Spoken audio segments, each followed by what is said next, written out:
So, hello, I am Michelle Wise with Living in Denver, Colorado. Cheryl Crown, my partner, she's not here with me today, but wanted to give you a map overview of the Denver metro area. If you're thinking about making a move to Denver and you're not quite sure which specific city within the Denver metro area might be right for you, or you're kind of trying to figure out what the nuances of them are, then that's what I'm going to show you today. So, stick around, you're not going to want to miss it.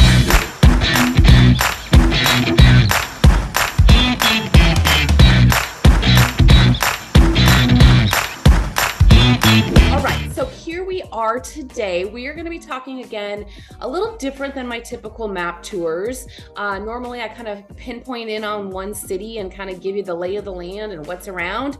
But today, we've kind of noticed that we're getting some questions about, Denver as a whole, and people coming here not sure where exactly they want to live within the Denver metro area. It's a big area, and each city kind of has its own little nuances and feels and vibes. And so I'm going to give a quick overview of what that looks like today, and make sure you check out if something triggers an interest and you want to know more about that particular city as something I say in it and interests you, then check out our vlogs and our other individualized map tours of that specific city. So again, today's just a quick overview rundown of what the entire metro area in Denver gives you. So I'm going to jump into my map here. So let me share that. All right. Okay. So here we are, Colorado, the big state of Colorado, and Denver sits right here, kind of in the center, a little further north than due center, but that's where we are.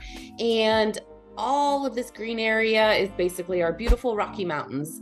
And then all of this area over here that's yellow is our Great Plains. And so, we kind of offer a little bit for everybody. So we basically have Denver here that sits here. And then this whole entire area right here along the edge of the Rocky Mountains is called the Front Range. And so with that, Fort Collins sits on the Front Range, Denver sits on the Front Range, as does Colorado Springs. Pueblo's a little bit further out east. You can see kind of there's a buffer there, but Pueblo does sit there. So I-25 is the interstate that runs up north and south all the way through Colorado, and it's kind of one of our main thoroughfares.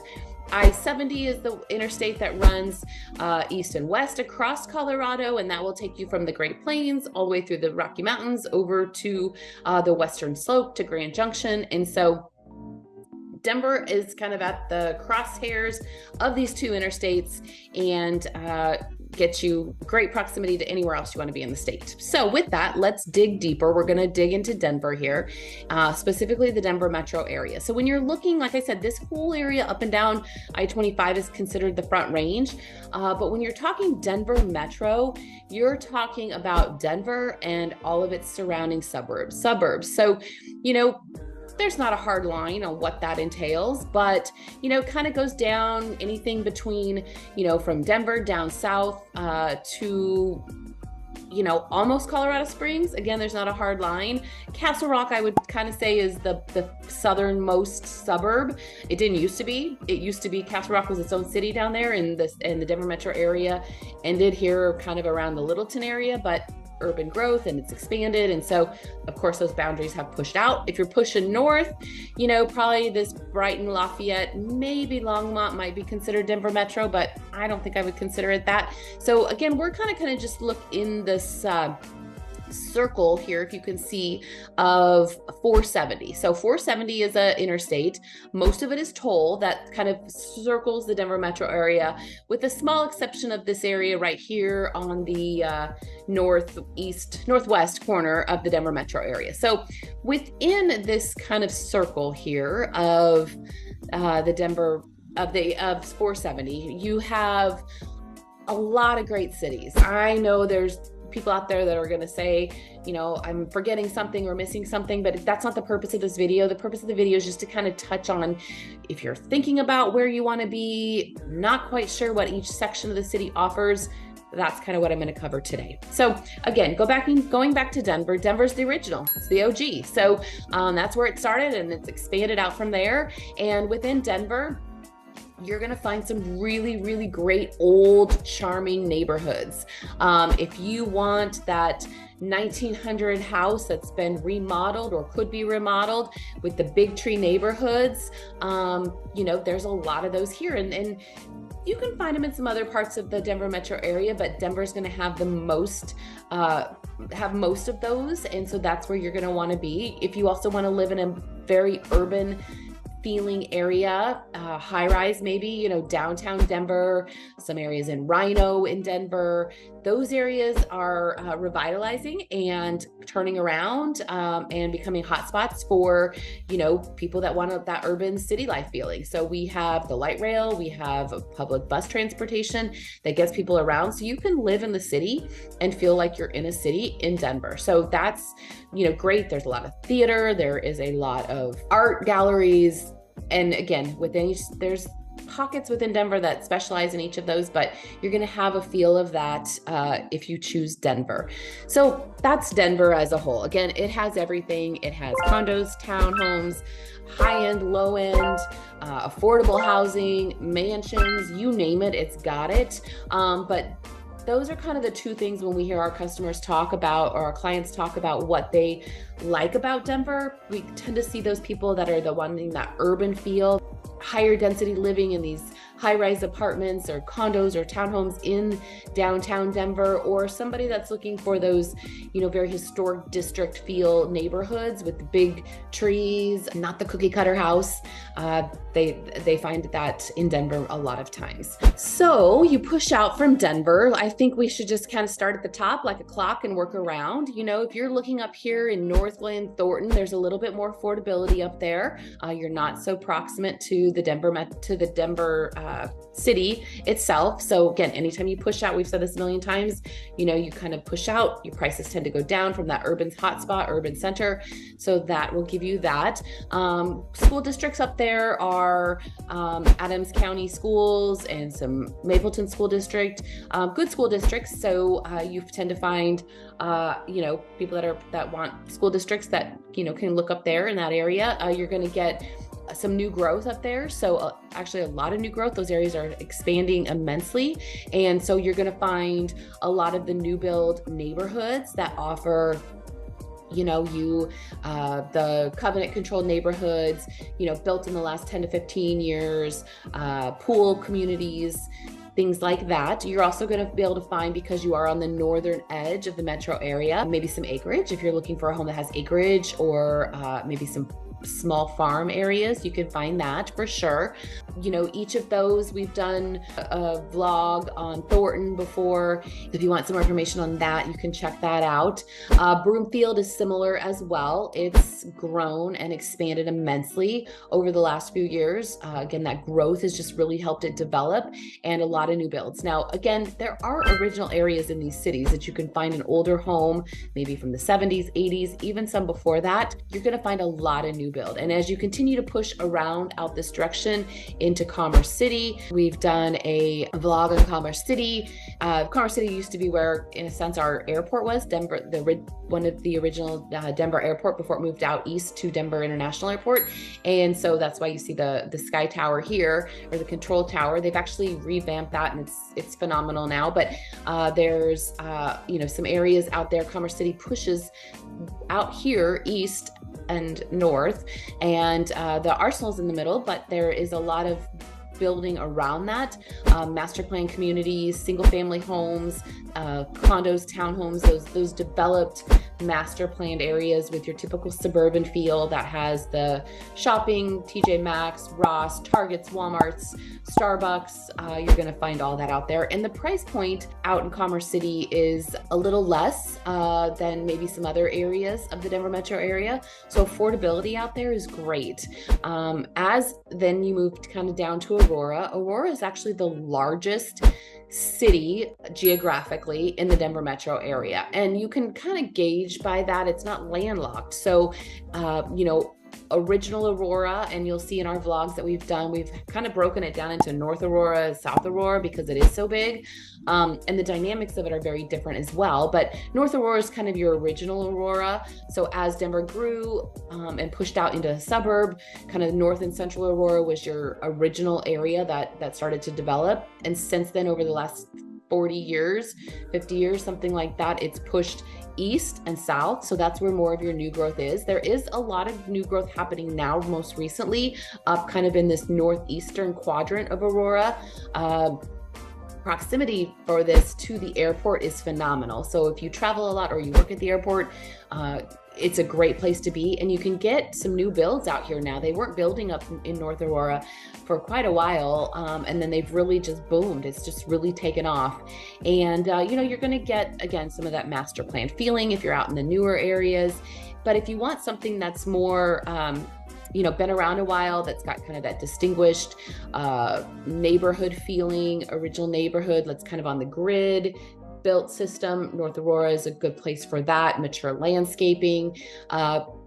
Price points in North Aurora are a little more affordable than South Aurora as a general rule, because it is a little bit more older built. And so, if you definitely get that house that's been updated, you're going to pay a nice price for that. But, sometimes you have that ability to get into a house that's maybe hasn't been remodeled since in the century, actually. And, so you can kind of get that and have that ability to put in some of your own money and equity and cash, sweat equity and so forth into that. So that kind of what gets you into North Aurora. And then South Aurora is the part that's grown most over the last several decades. And so you're going to get master plan communities, smaller lots. That's one thing about, up in some of these in Commerce City, Northglenn, Thornton, Aurora, some of the original areas of those, you're going to get a little bigger lots. The houses that were built in the 70s and 80s tend to have bigger lots than the houses that were built in the early 2000s and beyond, just because land is so expensive. And, you're going to push out that direction and get kind of more of that plains living feeling. So, you're out on the plains, can be a little more windy out there. There's just that general feeling of kind of being on the plains. And you'll notice that even in some of the neighborhoods, logos and so forth, it's like a wheat stalk or, a windmill, those kinds of marketing ideas, because you're out essentially on the plains of Colorado as Aurora's pushed out. And any of these kind of this third of the metro area that I've talked about has great access. So whether you are up north and you have I-25, I-70, I-76, you have 470 around that way, phenomenal access to almost anywhere in the city. And then as you go out east, you have 470 here that kind of runs in you north and south. It doesn't really take you anywhere within the city of Aurora unless you're just going within Aurora. You have to kind of go up further north and carry out into the other cities, or you have to take I-70 or 225 or Parker Road to kind of get through the city that way.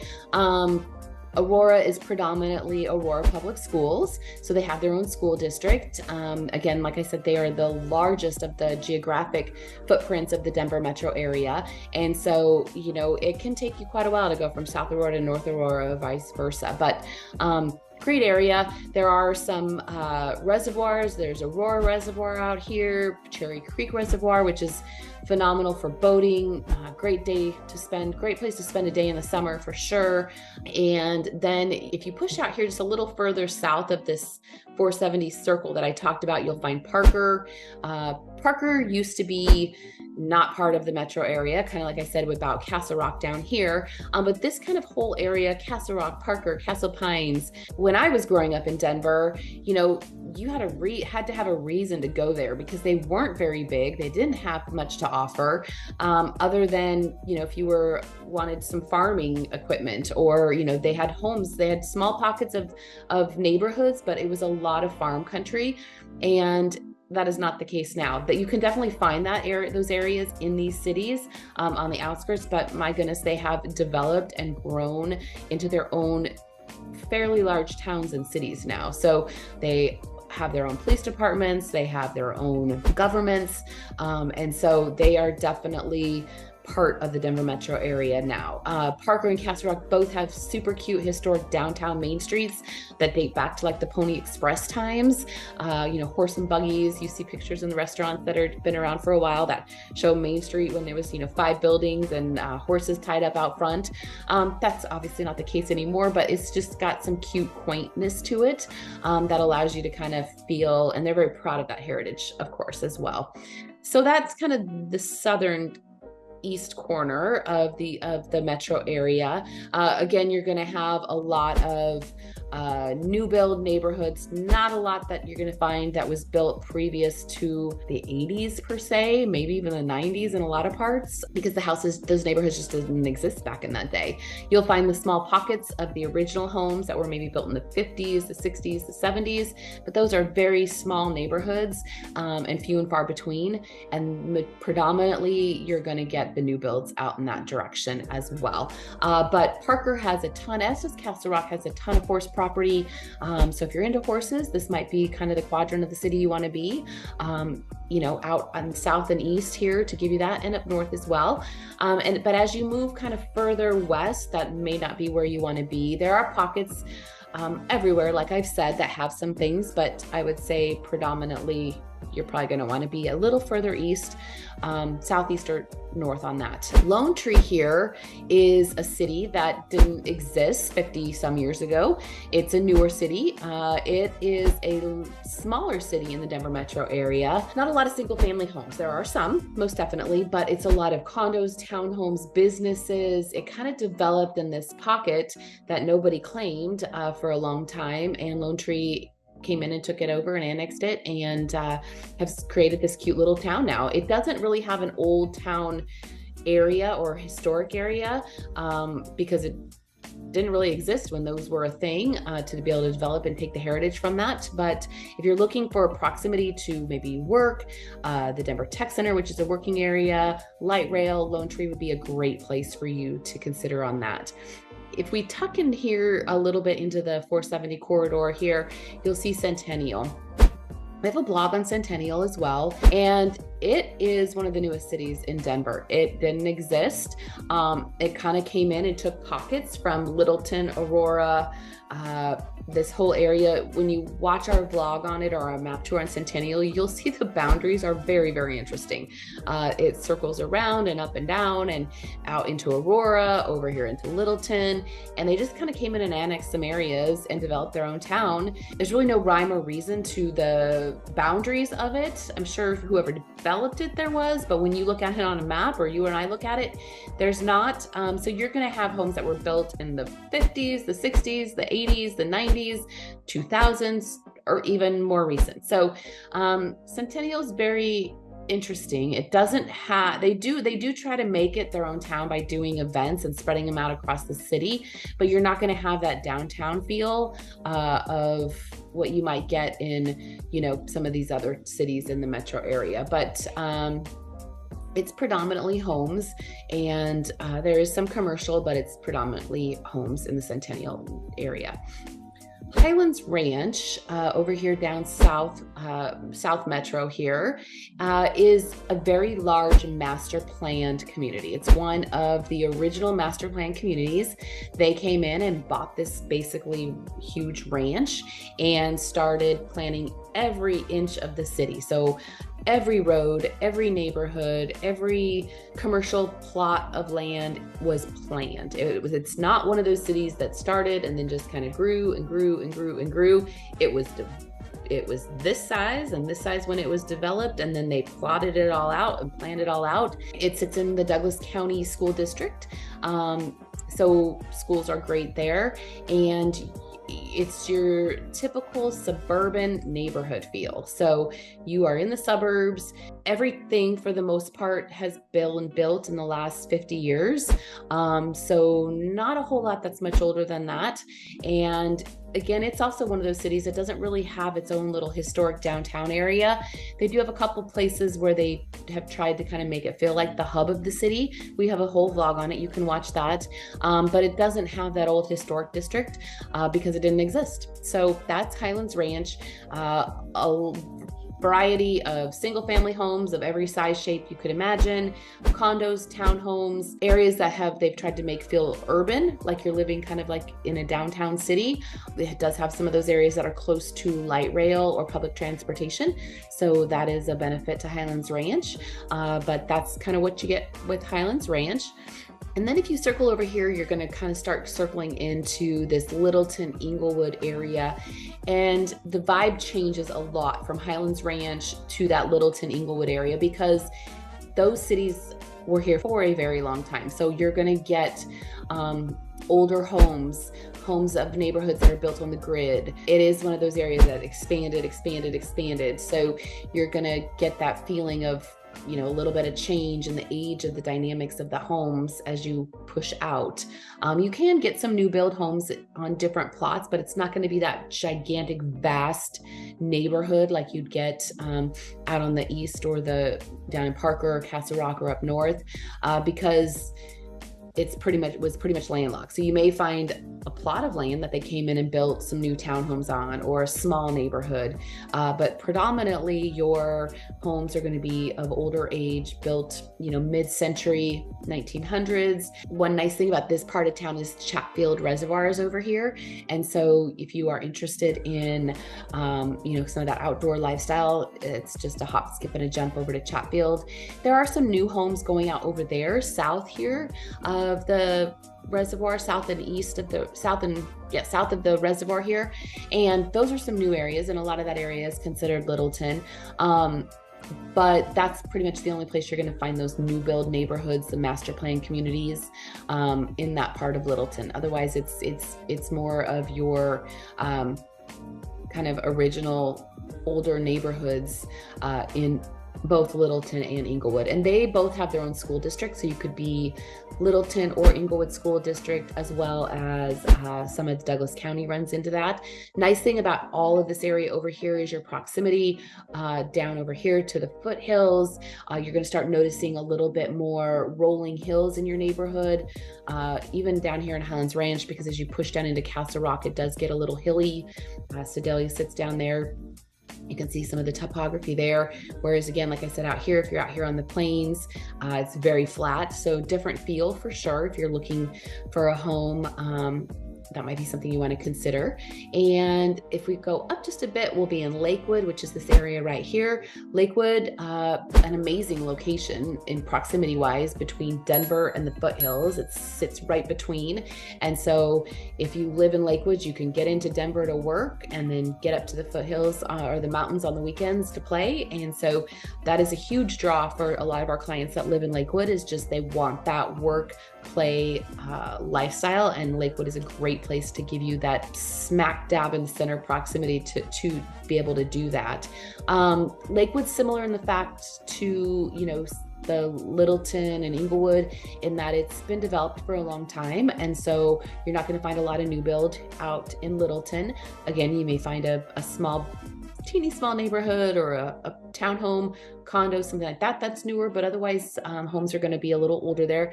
A lot of mature landscaping, big trees, a lot of lakes, hence the reason Lakewood. And so that gives you that feel of, you know, just Colorado living right there for sure. And it is a very desirable neighborhood. Price point wise, your money can get you a pretty good deal in Lakewood. We have a lot of people that come in and end up living in Lakewood. Not that it's super cheap, but when you weigh what you get for it, people love it. So that's Lakewood. It gives you great access to 6th Avenue up to I-70 to get into the mountains. Again, you can be there. You could be at a trailhead at the foothills probably in 15 or 20 minutes, and you don't even need to leave Lakewood to get to that, because you can just jump to one of the lakes there and you can hike around the lake and be there. So a lot of open space in Lakewood. And then if we kind of circle back up here to the northwest quadrant of the city, you're going to have Wheat Ridge, Arvada, Westminster. Those areas, they have a little bit more change and diversity in their homes, because they do have some of the original homes that were built in the 50s, 60s, 70s, 80s, a lot of homes in that age range. But then they do have some ability to have grown and push out this direction to the north and the west, where they were able to then to have some of the builders come in and build some of those larger master plan communities. So there's some interest there. Nice thing about this part of town, whether you're living in here and you work in Denver, or if you live in this area, a lot of people drive up to Boulder and work in Boulder because of the access that it offers to get up, you know, Highway 36 or something of that nature. And there's a lot of other arterial roads that you can do. That is one thing that we see some of our customers or our clients do. And then again, your proximity to the mountains. That's why you live on the west side of Denver. You're hillier. Again, that topography is there, mature trees, landscape, all of that. Totally different feel on this western side of Denver than the eastern side. Neither one is good and bad per se. It's just what you prefer and what you like. But again, schools, I've mentioned several different school districts throughout the different cities. For the most part, you can't go wrong with the Denver Metro school districts. They are all great. And the weather here, you may get a little more snow living on the western side of the city than you do on the eastern side. Again, that's just the way the storms move in and drop their snow. South tends to get some more snow, again, because it is more hilly, the topography, the way the storms move in. But one thing that's interesting with our storms is a lot of times, one side, north, south, will get 6 or 8 inches of snow, a foot of snow, and then the other side will get 2 inches. So it's interesting the way the storms come in, and the next storm can be completely opposite. This other side gets all the snow and the north doesn't. So if you want snow to live in Colorado, or you don't want snow, you might be out of luck there. But if you want snow to live in Colorado, other than maybe being in west in the foothills, a little higher elevation, these cities down here, Castle Rock, Parker, are higher elevation than some of these up here by the airport. That might be something you want to take into account, but it's not drastic. It's not drastic by any stretch of the imagination. So that covers pretty much the metro area in just a quick summary. Please check out our other vlogs. We have made them on a lot of the various cities, pros and cons of each city as well. So again, just a quick snapshot of what the metro area in Denver gives you. Please make sure you like our channel or subscribe. We are here for you. If you have any questions, let us know what you want to see. Leave us a comment, and don't forget that we are here as real estate experts in the Denver metro area. Again, I'm Michelle Wise. My partner, Cheryl Crown's not here today. I do the map tours, but we are here, and living in Denver is a great place to be. And that is also the name of our company. So thank you so much for tuning in, and watch for our next video.